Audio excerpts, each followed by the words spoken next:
Chers étudiants et étudiantes de Mid-Ocean University, soyez la bienvenue dans votre cours de principe de management qui sera présenté par moi-même, Dr. Thoraya Barkia. Alors, comme parcours académique, j'ai eu une maîtrise en système d'information des affaires dans laquelle j'ai créé un logiciel de gestion commerciale d'une PME. Ensuite, donc, j'ai eu une master de recherche en entrepreneuriat dans laquelle j'ai étudié l'entrepreneuriat au milieu universitaire. Ensuite, donc, j'ai enchaîné mes études pour avoir une master professionnelle en commerce international, spécialité import-export. Donc, j'ai fait mon PFE sur la sûreté et la sécurité portuaire. Donc, c'était une expérience très enrichissante. Comme parcours professionnel, donc j'ai enseigné donc les cours suivants, à savoir les principes donc de gestion, le développement personnel, la communication et la gestion de stress, donc qui est un thème qui est très important, qui est très capital donc pour les étudiants. Ensuite, donc j'ai enseigné aussi le coaching relationnel qui parle de l'intelligence émotionnelle, qui parle aussi donc de la gestion des équipes, la gestion aussi donc de travail au sein de l'entreprise. Alors, comme introduction pour notre module, donc la qualité du management des ressources est la clé de la compétitivité et la pérennité de l'entreprise.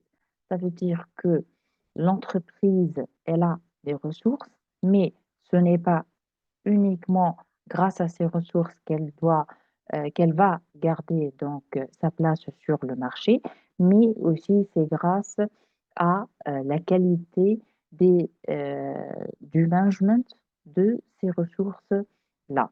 Et ces qualités vont nécessiter d'avoir des managers ou des leaders qui ont certaines compétences. Selon le professeur de psychologie et de management Philippe Gabillet, le manager est un professionnel de la performance des autres.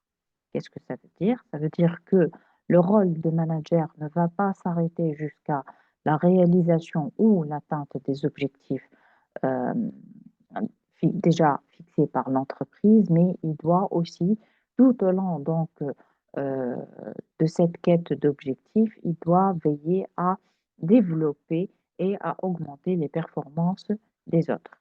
Ceci va nous amener donc ensuite à, euh, à la citation du psychologue social Gustave Le Bon qui euh, énonce que la compétence sans autorité est aussi impuissante que l'autorité sans compétence. Donc ici, comme étant un manager, vous devez savoir gérer la compétence et l'autorité pour parvenir à vos fins. Donc, ce cours va nous fournir une initiation au management des entreprises. Il va montrer l'importance de cette discipline, que ce soit à l'échelle nationale ou internationale. On va aussi découvrir le rôle primordial du manager ou leader. Donc ici, on va distinguer entre manager et leader dans la conduite de changement. Le changement de nos jours, il est imposé donc pour les entreprises. Donc, euh, cette entreprise, elle doit préparer euh, donc cette conduite de changement. Nous allons découvrir ça ensemble. Donc, la problématique qui se pose est la suivante. Dans un contexte qui est instable, comment un manager il peut garder l'équilibre entre l'orientation vers les missions et l'orientation sociale afin de préserver le développement et la performance collective. Les objectifs de ce module sont comme suit. Comprendre les notions de base, les enjeux, les fonctions et l'importance du management au sein de l'entreprise, comprendre les principes d'un leadership et de la communication efficace, découvrir la nécessité d'instaurer la conduite de changement au sein de l'entreprise. l'entreprise qui constitue son passeport au marché internationaux. Comme première activité, je vous propose donc pendant 5 minutes de prendre une feuille en mode paysage, des crayons et d'écrire ou de dessiner, vous avez le choix, tout ce qui vous passe par la tête lorsqu'on vous invoque le thème de management, entreprise, environnement, changement, leadership, etc. Et veillez à ne pas utiliser internet.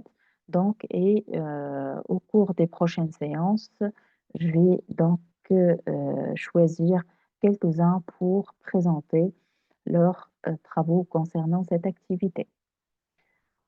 On passe vers l'étude de plan ou la découverte de plan de notre module. Donc, premièrement, on va concerner le premier chapitre, on va consacrer, pardon, le premier chapitre à l'entreprise, suivi d'un deuxième qui parlera du management.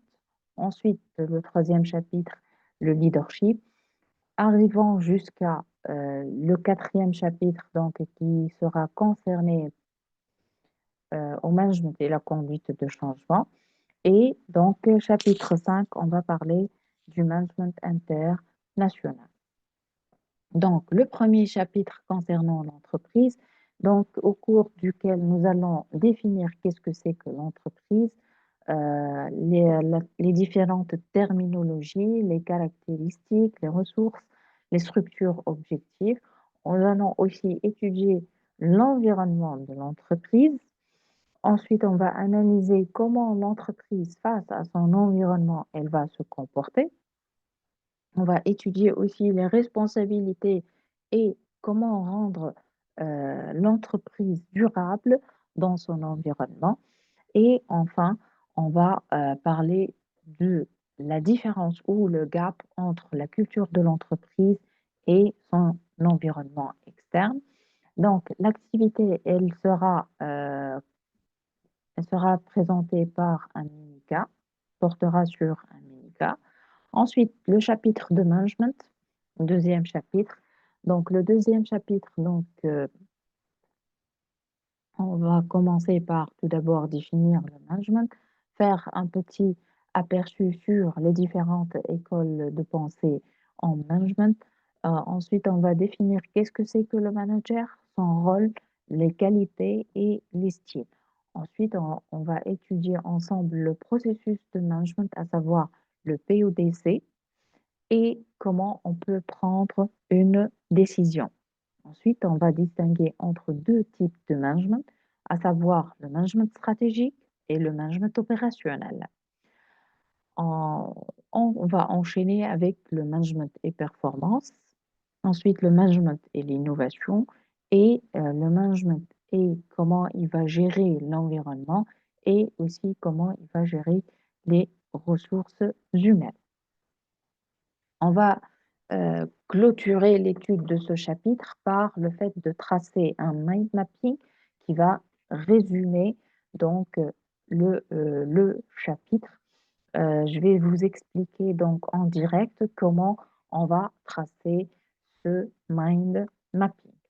On passe au troisième chapitre qui est concerné au leadership.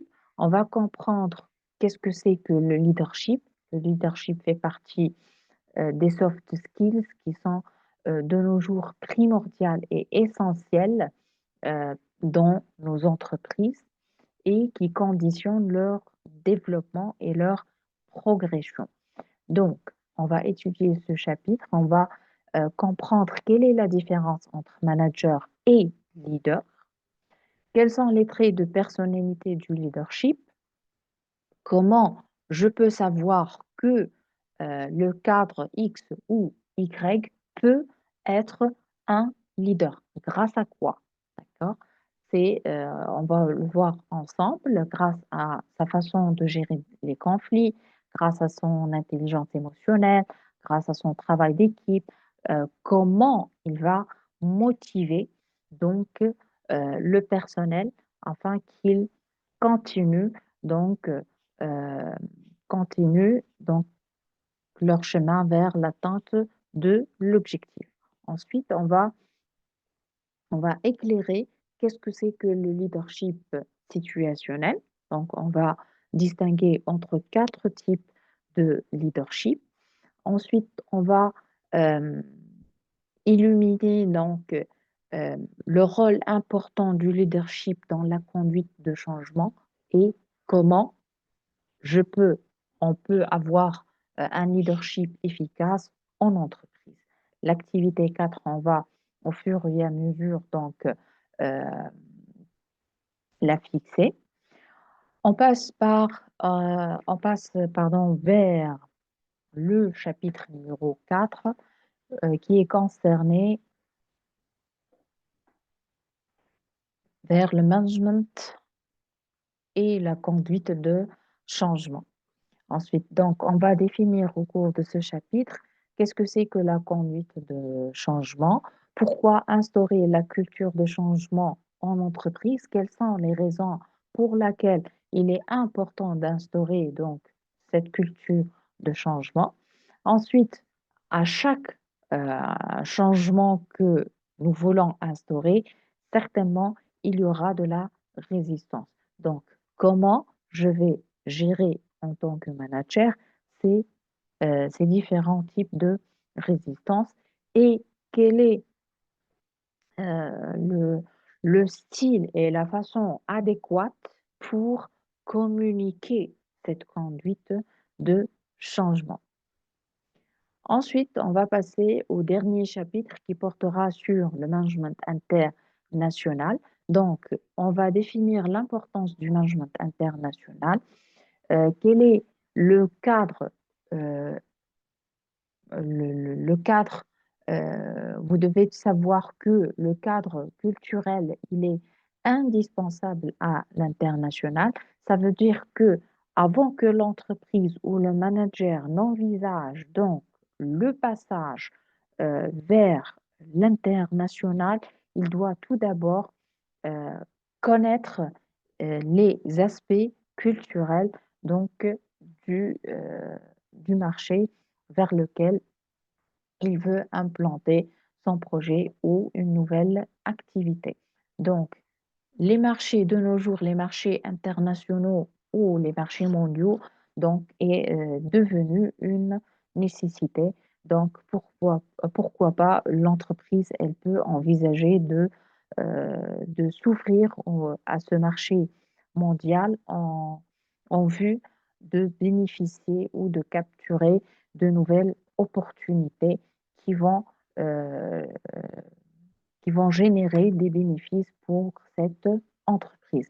Enfin, on va étudier quelles sont les différentes stratégies d'expansion mondiale et nous allons consacrer une petite partie pour l'étude donc de la normalisation et la certification ISO, donc qui est de nos jours donc un volet qui est très important pour l'internationalisation des entreprises. On passera par l'activité 6 et comme conclusion, on va faire le tour de tout ce que nous avons vu ensemble. Nous allons insister sur le rôle de leader ou manager en entreprise, passant par la culture de changement et l'internationalisation.